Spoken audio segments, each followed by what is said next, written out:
Assalamualaikum warahmatullahi wabarakatuh. Sahabat, seperti janji saya akan melanjutkan cara penggunaan Metric Ansoff.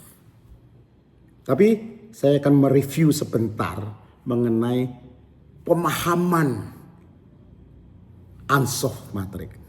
Ya, kita harus paham dulu baru kita bisa melakukan. Karena konsep di dalam Metric Ansoff ini, syaratnya orang yang melakukan pertama dia harus punya ilmu pengetahuan dan kemampuan kerja. Itu syarat yang pertama.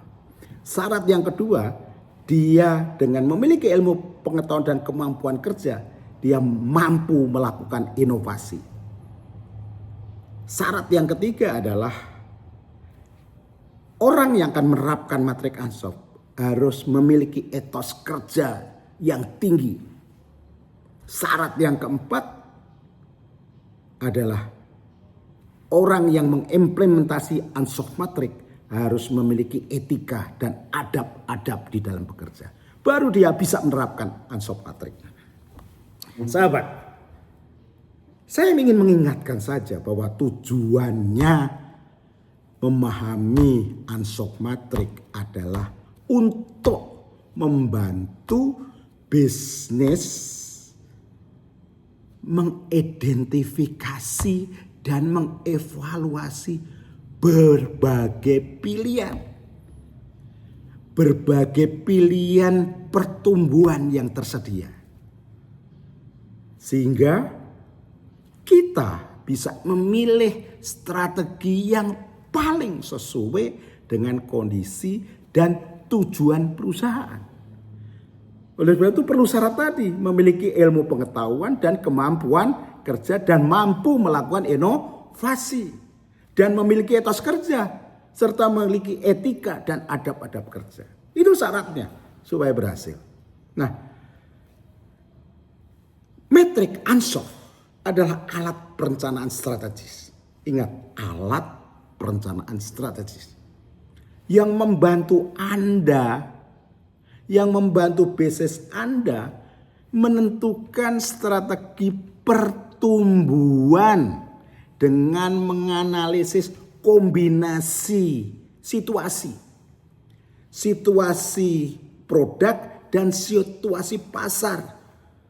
Di pasar yang sudah ada dengan pasar yang baru. Ini ada matriknya di dalam strategi Metric Ansoff. Strategi pertama adalah strategi penetrasi pasar. Strategi yang kedua adalah strategi pengembangan produk. Strategi yang ketiga adalah strategi pengembangan pasar. Strategi yang keempat adalah strategi diversifikasi. Masing-masing dengan tingkat risiko yang berbeda. Saya sudah jelaskan hari sebelumnya mengenai strategi dan risiko. Hari ini saya ingin menyampaikan kepada Anda bagaimana cara menggunakan Metric Ansoff. Bagaimana cara menggunakan Metric Ansoff. Menarik kan? Nomor satu yang harus Anda lakukan adalah Anda harus melakukan evaluasi kondisi bisnis saat ini. Current situationnya Anda harus tahu, harus paham secara detail. Anda harus lakukan analisis kekuatan, analisis kelemahan, analisis peluang, dan analisis ancaman bisnis Anda. Ancaman yang akan menggagalkan bisnis yang Anda lakukan. Anda harus punya data detail yang akurat. Itu nomor satu. Nomor dua, Anda harus mampu mengidentifikasi peluang pertumbuhan. Diperlukan data yang akurat. Pertimbangkan target pasar yang Anda akan bidik. Anda harus mampu mengetahui kebutuhan pelanggan. Lakukan riset dengan benar. Dan Anda harus paham tren industri. Anda harus memiliki data yang benar mengenai tren industri. Itu adalah langkah yang kedua, identifikasi peluang dan pertumbuhan. Langkah yang ketiga yang harus Anda lakukan adalah pilih strategi yang tepat. Artinya apa? Yang harus Anda lakukan, yang harus Anda jalankan. Dengan Anda mengetahui kondisi bisnis saat ini dan Anda mengidentifikasi peluang pertumbuhan, Anda bisa menentukan strategi yang sesuai dengan perusahaan Anda, dengan tujuan bisnis dan tingkat risiko yang bisa ditanggung. Itu langkah yang ketiga untuk menggunakan matriks Ansoff. Langkah yang keempat adalah kembangkan rencana aksi. Kembangkan rencana aksi. Rencanakan langkah-langkah konkret. Ya, spesifik, measurable, achievable, ya,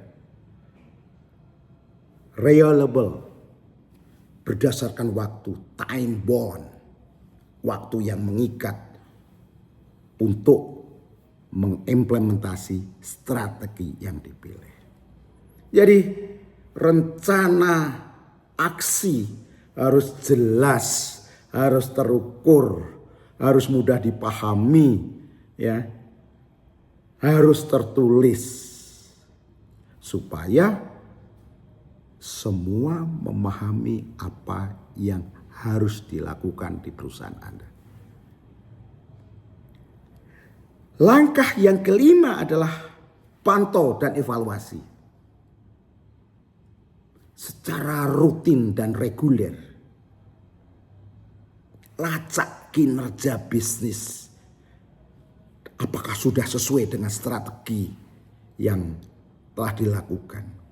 Kalau belum, sesuaikan strategi yang telah ditentukan jika diperlukan. Anda harus mampu melacak dengan benar aksi-aksi yang dilakukan oleh tim Anda. Proses bisnisnya dengan benar sehingga hasil bisnisnya dengan benar. Kalau prosesnya benar, insya Allah hasilnya akan benar. Oleh sebab itu, pantau dan evaluasi dengan benar, dengan serius, rutin, setiap minggu, minimal seminggu sekali. Kalau perlu seminggu 2 kali. Tanya detail kalau berhasil kenapa, kalau tidak berhasil kenapa. Insya Allah 5 langkah ini Anda akan sukses membuat pertumbuhan di perusahaan Anda dengan matriks Ansoff. Evaluasi kondisi bisnis saat ini, identifikasi peluang pertumbuhan, pilih strategi. Strategi penetrasi, strategi pengembangan produk, strategi pengembangan pasar, atau strategi diversifikasi. Kemudian kembangkan rencana aksi dengan sempurna. Dan jangan lupa pantau dan evaluasi, kontrol dengan ketat. Apakah sudah right proses sehingga akan menghasilkan right result. Assalamualaikum warahmatullahi wabarakatuh.